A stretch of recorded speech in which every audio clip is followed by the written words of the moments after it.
to the Kamala Show. We bring you conversations and interviews with entrepreneurs, technologists, filmmakers, and newsmakers from in and around the San Francisco Bay Area. Today we are in San Francisco and we are going to be talking wine with Richard Dean, one of the few. There are 130 master sommeliers in the country. 130 in the United States. Welcome to the show. Thank you very much. What is the word? Enophile? Enophile. Enophile. Not bad.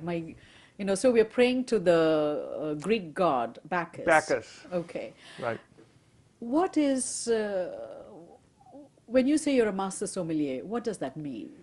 Master sommelier is one of the most difficult exams to pass, and it consists of course, it's all wine, but it comes in 3 parts, and it's questions and answer, which is the theory part, and then there's restaurant service, which is also theory, and then you have the tasting examination, which is you're given 6 glasses of wine, and they're looking for a country, district, grape varietal, and vintage. And this is a blindfolded blind tasting. Blind tasting, which means you're blindfolded? Right. You're not blindfolded, but you don't know what the wines are in front of you. And how many grape varietals are there today? There's hundreds. And how many wine districts? Thousands and thousands. And you need to know, it's like having some sort of a spreadsheet in your head? You're going to get something, they're going to ask you a question or a wine that you should know. So there's some thought went into the wines that you should be able to know and to describe. So they're not going to be a wine you've never seen or heard of, because there's some, it has to be a wine that you should know. Okay. So you're the master sommelier at the Taj Campton in San Francisco. The Campton Place. Campton Place. How long have you been with the Taj property? I've been with this group almost 7 years, a little over 7.5 years. And you've traveled to India. And I went to India. I've been to India 7 times, but not when I was working for this hotel. I was working for another hotel group, and I was a consultant to Taj Hotels in India. So, and I took the 7 trips over there, and each trip was over a month. I would stay there and teach and do classes and work on the wine program of all the hotels in India. And then, when this position opened up with this hotel, it was only a natural fit that I work here, because I was working down the street for another hotel group. Here in San Francisco? Correct. Okay. So since you've been to India 7 times, let me ask you the most obvious question. What is the most versatile wine that goes with Indian food? You know, I have to say Riesling goes very well with German, South African? Well, you know, it's grown in all countries, or all grape growing countries, but German, of course, they're probably the standard, or you could say the best. And it's a very versatile grape, and it goes with most cuisines. You can adjust the sugar level or the body of the wine to the flavors of which you would like. How would you describe the taste of Riesling to somebody who's never tasted it? First of all, it's white. So it's white, and it's very good with a lot of your Indian spices, and your flavors goes very well. And mostly the Rieslings I'm talking about are dry Rieslings, which are what do you different mean when you sugar say levels. dry? When you say dry, what does it mean? In German, they have different quality levels, which is usually concerned with the dryness. And in general, the German wines, the wines that are a little bit sweeter, lean towards dessert, and those wines go very well with your sweeter wines go very well with your sweeter dishes. So you became a grand sommelier. Master sommelier. You became a master sommelier, and you were the second in this country? I was the second in the United States. Well, what year was this? A long time ago. You can see, and I was the second in the U.S., and I was the youngest in the world. Youngest in the world. At the time, because don't forget, this examination was coming out of London, England. And today, where is the exam held? where we do it in California and around the United States. We offer it maybe twice a year now in the U.S. So that brings me to a very interesting point. Here we are in wine country, but when you graduated in 1975, there was no Right. wine country in So, California. you know, California was not considered a wine growing area. But then again, nor was Chile, Argentina, or New Zealand, or even Australia.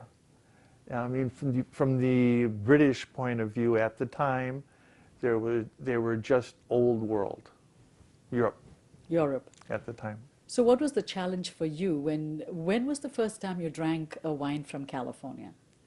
Probably when I was in the restaurant business already, Hmm. and I was working in Honolulu, which is where I lived, and I took this examination during those years.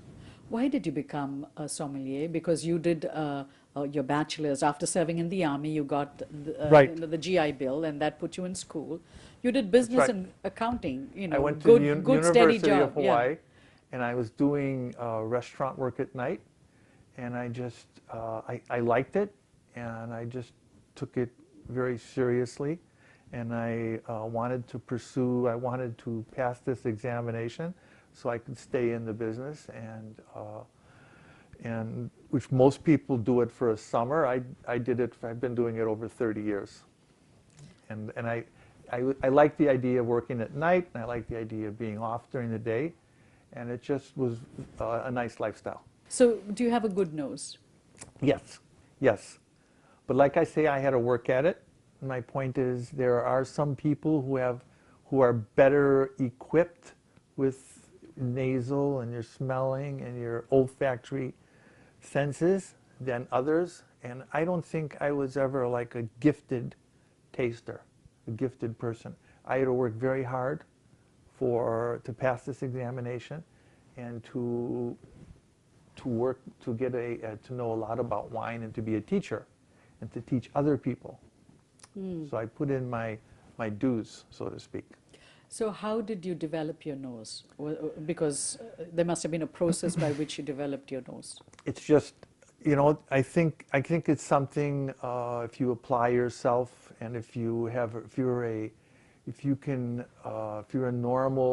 taste foods and if you're a normal taster, I think if you work very hard at something, you can do it. It's sometimes some of these chefs are gifted tasters, and they do they're a little more sensitive than others. And it's the same with sommeliers. And I think it's something that even if you're good at it and you're a natural at it, if you work at it, you'll be better. You can get better at it, which is what I did. If I was to visit your place, what kinds of wine would I find? I'd probably have a sparkling wine that's open and in the fridge with an opener, with a stopper to keep the bubbles in it, and then also a German wine. I'd probably have a German Riesling somewhere. So you're partial to Riesling and sparkling wine, but we are here in California, just a few miles away from wine country, Napa and Sonoma. What are some of the wines that you would recommend from Napa and Sonoma? You know, there are so many of them. It's nice you could visit Napa. Yeah. And there are, as you're driving, there's literally hundreds of wineries you'll see. And you But can one stop gets in. lost. One gets Right. lost. And you have to go by, I would set up a tour for you. Okay. If you set up a I tour. could set up a tour and we could have different wines from different vineyards. And you could drive from the southern part of Napa Valley to the northern part. So what are some of the vineyards you would have on that tour? You could, first vineyard would be a Domaine Carneros. Because you're partial to champagne. And how did you know? I mean, how did I know that? How did you know Domaine Carneros make sparkling wine? They make great, and they also make white wine. Okay. And they have a beautiful Pinot Noir also. Okay. So you could stop there and sample, and they have a nice little cafe. You could sample several wines right in that area, right in that vineyard. Okay. And you could just drive north from there. You could stop at Rubicon, which is owned by Francis Ford Coppola. And they also, of course, they have tons of great wines, but they also have all the paraphernalia from the movie Apocalypse Now and all his famous movies. So if you had family, it might be a good idea to bring them along there. And there's several wineries all the way north, going north to Calistoga. You could stop at Salvestrin Vineyards. You know what we do? We do wine dinners here in the hotel, where we invite the vineyards to come to the hotel, and we do a wine event where we meet the winemaker and then we sit down and have dinner with them. Okay.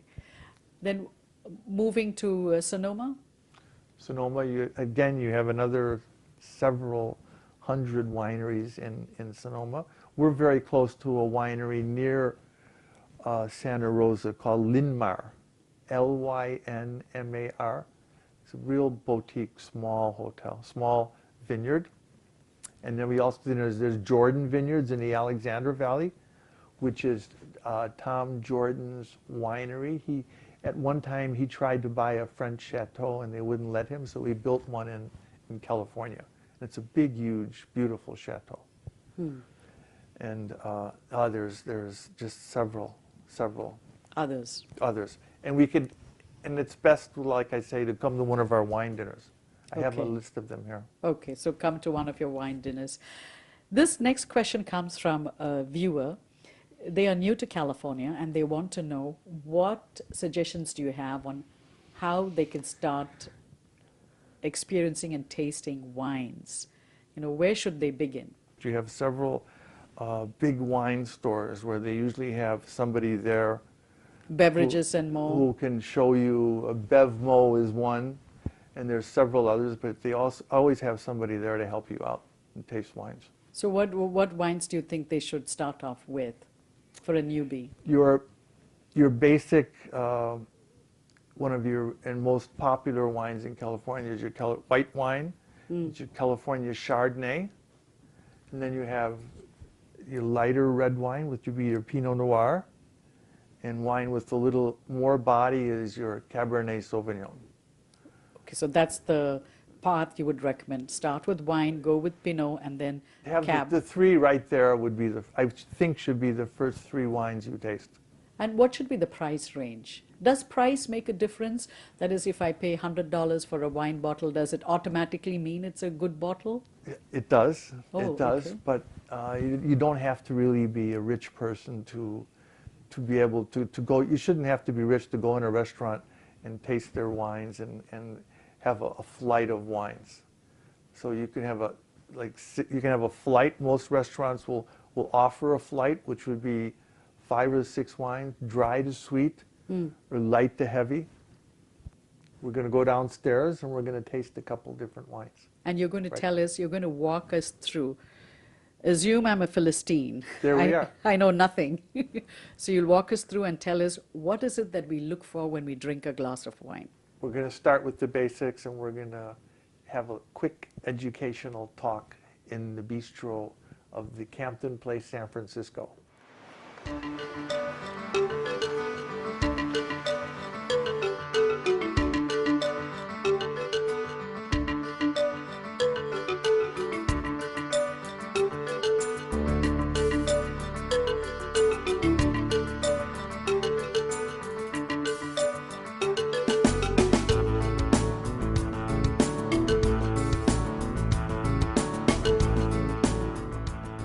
Today's show, we have Richard D., a master sommelier at the Taj Campton Hotel in San Francisco, talking to us about wines.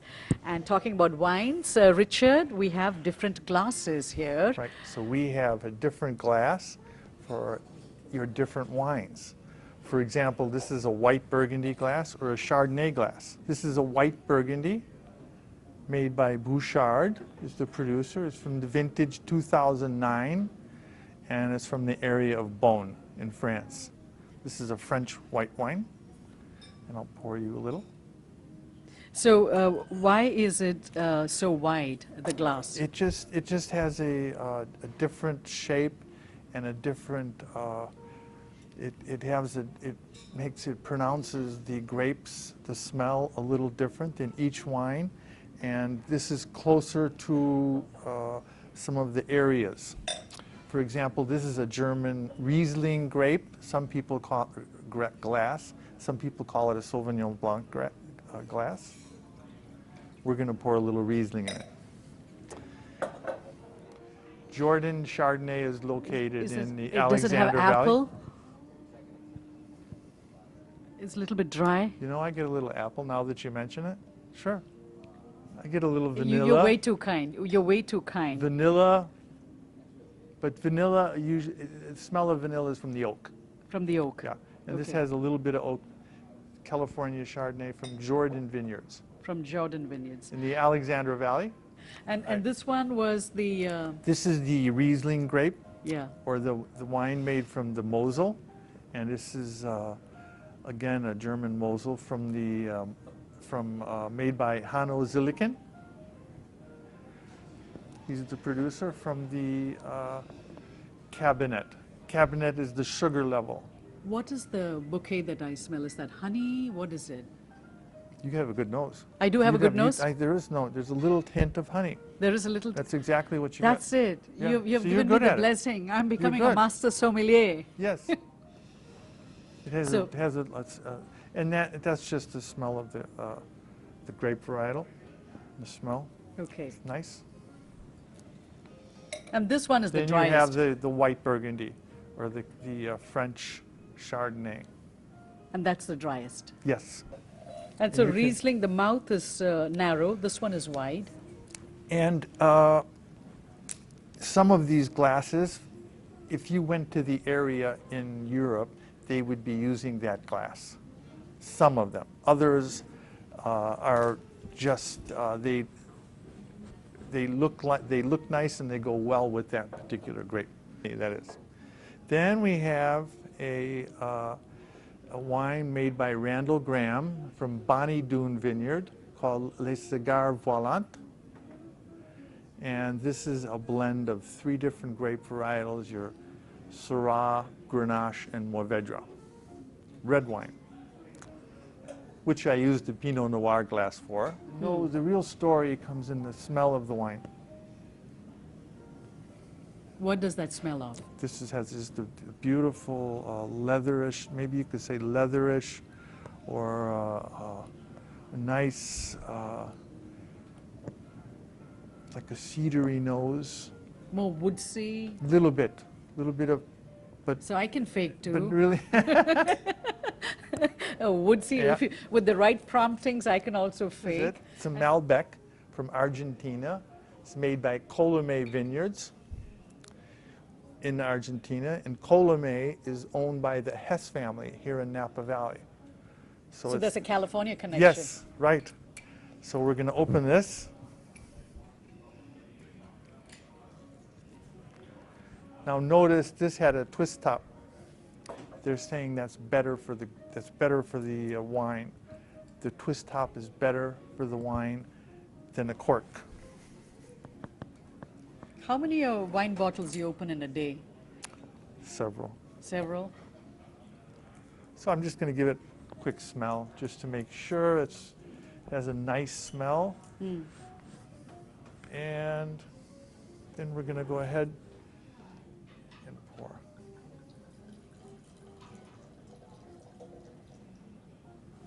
So that's the Malbec. And you know there's going to be nothing wrong with this wine.